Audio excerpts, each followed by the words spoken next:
I stood in the dimly lit living room, heart pounding, rehearsing in my head how I would confess to my husband about the affair. Just as I opened my mouth to speak, he cut me off with a cold, knowing look and said he had something to share first. My heart skipped a beat as he revealed he'd hired a private investigator to follow me. The room spun as I tried to process his words, and he smirked, thinking he had the upper hand in our tangled web of lies. The shock hit me like a sledgehammer when he dropped the investigator's name, the very name of the man I'd been secretly seeing.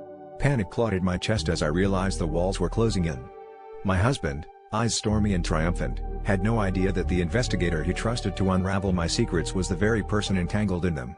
I felt trapped in a twisted game, where every move could either save me or doom me.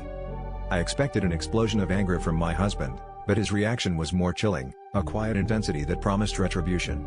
He was savoring this moment, thinking he'd caught me in a trap. But as his words sank in, I couldn't help but feel a dark, twisted thrill at the complexity of our deception.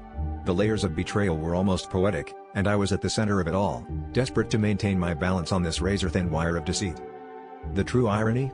My secret lover had played both sides, a puppet master orchestrating his own drama.